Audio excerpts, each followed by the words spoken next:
two-stage rocket, which stands 230 feet or 70 meters tall. Now that's roughly 20 meters taller than the Arc de Triomphe in Paris, France, which is 49 meters tall.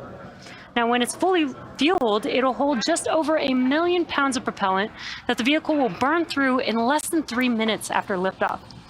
Now, we begin loading those propellants on both stages of the vehicle at T-minus 35 minutes. Engine tail started. Now, starting from the top of the vehicle, our payload today is safely enclosed inside of the 17-foot diameter payload fairing, which is the structure at the very top of the rocket. This protects the satellites from aerodynamic heating, loads, on internal power. Aerodynamic heating, loads, and contamination during ascent. Now, once we reach the vacuum of space, we will jettison the fairing halves while the second stage continues to orbit. Now, below the payload fairing, we have the second stage that will take the OneWeb Launch 16 mission payload to a low Earth orbit. The satellites on board the second stage today are produced by OneWeb Satellites, a joint venture between OneWeb and Airbus located on Merritt Island, Florida. Second stage will ignite its single Merlin vacuum, or what we call the MVAC engine, about 2.5 minutes into flight, and then relight for a second time before we deploy the 40 satellites. Now, below the second stage, we have the inner stage, which is part of the first stage. As you can see on your screen, the carbon fiber inner stage is a distinct black color, and that's because it's unpainted TPS, or thermal protection system. Now, this protects the composite material that the inner stage is made of. At the bottom of the first stage, there are 9 Merlin engines that will get Falcon 9 off of the ground and up into the thinner parts of the Earth's atmosphere. And shortly after liftoff, the first and second stages will separate from one another. Then the second stage will continue to orbit, while the first stage will start to make its way back down to Earth. The first stage is designed to be reflown with minimal refurbishment between flights. Now, the first stage supporting today's mission will be flying for the second time and attempt landing at Landing Zone 1, which is not too far from where it will lift off. Now, if we're successful in recovering the booster on screen, it will mark the 162nd successful recovery of an orbital class booster. And lastly, the large trusted structure that you see there next to the vehicle is called the transporter erector, or the TE, or which you may have heard called the strongback on the nets. And we use it to roll the rocket out to the launch pad and raise it to its vertical launch position. The TE also routes the vehicle's fluids, power, and telemetry umbilicals from the ground systems to the rocket and satellites until Falcon 9 goes on internal power and clears the pad. At liftoff, it will retract in order to clear the way for Falcon 9's ascent. Strongback lower has started. And we did hear that call out that the sequence will begin. That means that the clamp arms, which are right below the fairing there that you see on your screen, they will open up first. Once they are fully open, then the TE can begin to recline away from the vehicle. Now at T0, ground hydraulic systems will pull the TE even further away from Falcon 9 as it lifts off. And on your screen, it looks like the clamp arms are now just about fully open. This means that the TE will begin to retract away from the vehicle. Now, the first stage is connected to a launch mount at the base of the TE, but the structure is hinged and will retract away from the vehicle in preparation for launch.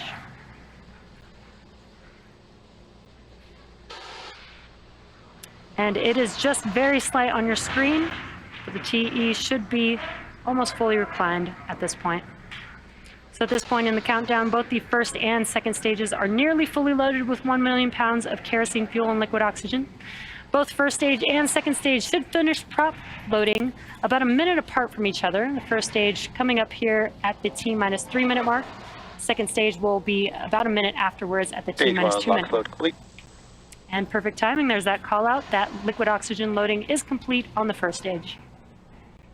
Now, the white clouds that you see around the vehicle is the chilled gas above the liquid oxygen tank liquid surface that we vent overboard to maintain pressure in the tank as needed. So when that gas comes out into the Florida air, the humid, moist air condenses into clouds or water, which is what you see there. At T-minus 60 seconds, Falcon 9 will be in startup. This means that the rocket's autonomous internal flight computers have taken over the launch countdown. Just inside T-minus 2 seconds, we light the Merlin 1D engines for liftoff.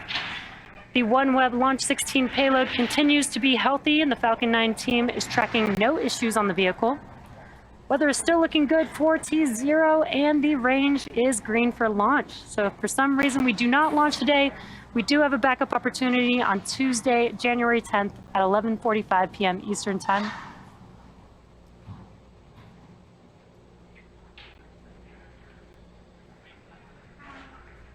Now just waiting for the call out for propellant loading on stage 2. Stage 2, lock load complete. Perfect timing. There's that call out.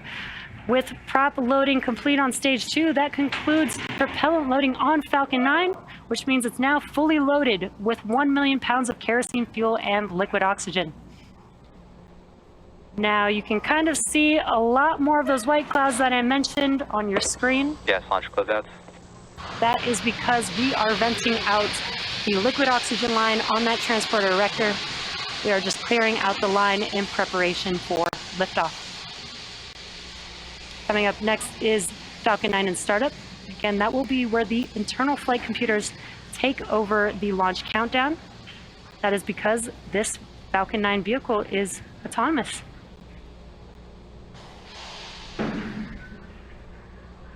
Falcon 9 is in startup.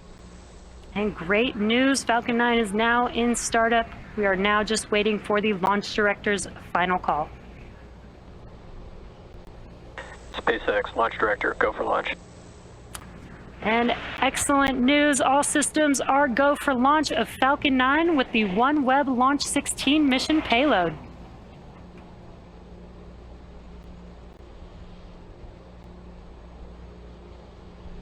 T-minus 30 seconds.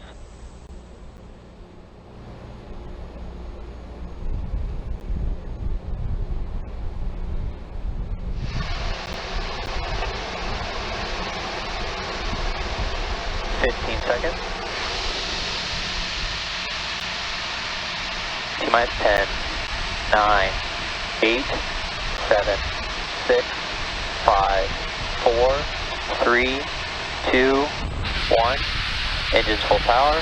And liftoff of Falcon 9. Go Falcon, go OneWeb 2. Pitching downrange.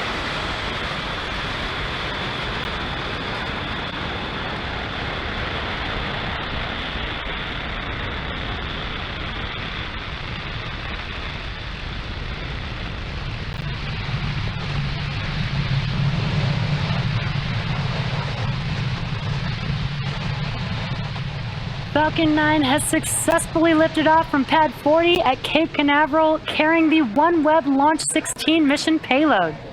Now, during ascent, we tilt the engines, which is what we call gimbaling. Power and telemetry. That turns the rocket horizontally, which is what we call a gravity turn. And we're still going up, but we are now also heading horizontally away from the launch pad. Vehicle supersonic. Moments ago, we did throttle down the engines on the first stage in preparation for Max Q, which is coming up here in a few seconds. Max Q. Great news, we have just passed through the largest structural load that the vehicle sees on ascent. Really awesome views here of the first stage vehicle. Now the rocket typically needs to go 17,500 miles per hour horizontally in order to avoid being pulled back down to Earth and to get into orbit. So you can keep an eye out on the stage 1 telemetry, and that's on the bottom left hand of your screen. Again, incredible views of the first stage vehicle, first stage engines lighting up there. We do have 5 events coming up here back to back. That will be MECO, main engine cutoff, stage separation, stage 1 flip, SES-1, the boost back burn on the first stage, and then we will also have the fairing halves deploy. Again, that is a few events happening in quick succession: MECO, stage separation, stage 1 flip, SES-1, boost back burn, and fairing deploy.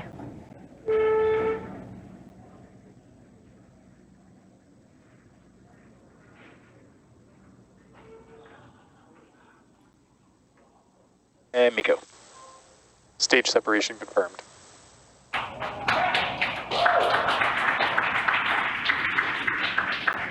And back ignition. Stage 1, boost back startup.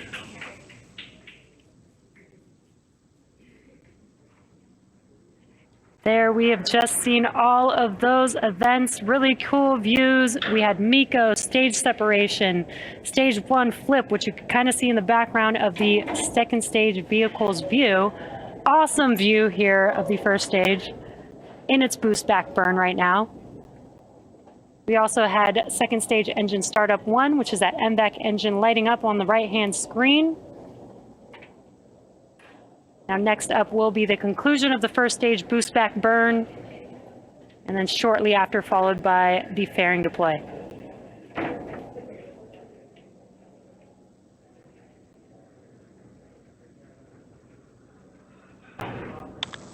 Stage 1, boost back, shutdown.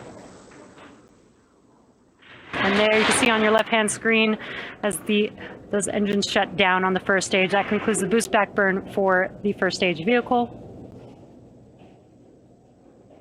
Fairing separation confirmed. And also got an awesome view of fairing deploy there on your screen. Now those fairing halves, Both vehicles are following nominal trajectories. those fairing halves, one flew for a 6th time and the other for a 7th time, and we will be attempting to retrieve these fairing halves again today once they fall back down to Earth using our recovery vessel, Doug, today. Now we are T plus 4 minutes and about 15 seconds into today's mission, and we are in the first of 2 planned MVAC burns before satellite deployment.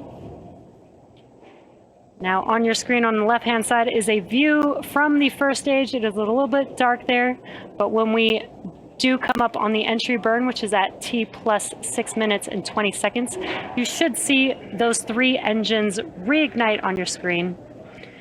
And that entry burn is where we reignite these 3 engines, and that helps slow the vehicle down as it passes back into the Earth's atmosphere. Now we need to slow the vehicle down to reduce re-entry forces, which helps us recover and reuse the first stage vehicle. Now, during the entry burn, Falcon 9 is decelerating by firing its Merlin engines. We're also still moving rapidly, so this causes the vehicle to fly through its Merlin exhaust gases, which is also what we refer to as the rocket's plume. And this deposits a layer of soot on the vehicle surface. Now that soot comes from the carbon-based fuel that Falcon 9 uses. And we are just about 30 seconds away from that entry burn beginning on the first stage. On your right-hand screen is a view from the second stage, looking at that MVAC engine glowing very bright there. Now, stage 1 is making its way back to land, and you can see Cape Canaveral there in the background of your left-hand screen just a little bit. It will perform 3 burns for landing. It already completed the boost back burn, now coming up on the entry burn, followed by the landing burn.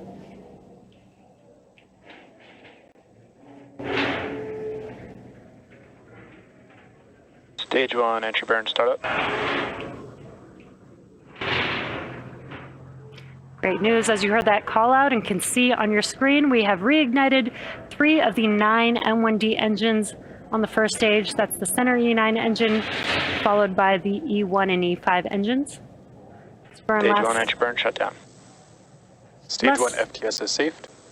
It's less than a 20-second burn, and as you can see, the engines have shut down. That concludes the entry burn for the first stage Both vehicle. vehicles continue to follow nominal trajectories. Now we are just about 30 seconds away from the landing burn beginning on the first stage vehicle. It is just the E9 engine that will ignite for landing, and the M1D engines have about 190,000 pounds of thrust, so one engine reigniting is just enough to help slow the vehicle down in time to touch down for landing.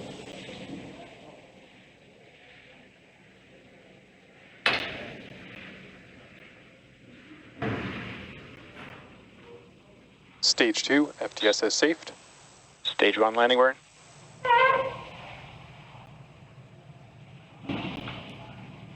There you can see the landing burn has begun on Falcon 9. Let's watch as the first stage touches down on landing zone 1.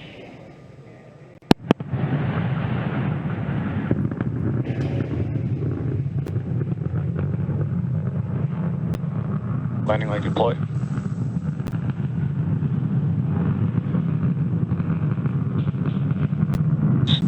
1 landing confirmed. Wow, an awesome view of our land landing. As you just saw, Falcon 9 has touched down on landing zone 1. That marks SpaceX's 162nd recovery of an orbital class rocket. Stage 2 is in terminal guidance. And that includes first stage landings for both Falcon 9 and Falcon Heavy. Now coming up shortly here, we will have SECO 1, that is second stage engine cutoff 1. That is where we will shut down this MVAC engine and allow the vehicle to coast with the payload before its second burn. And that's coming up here in just a few seconds.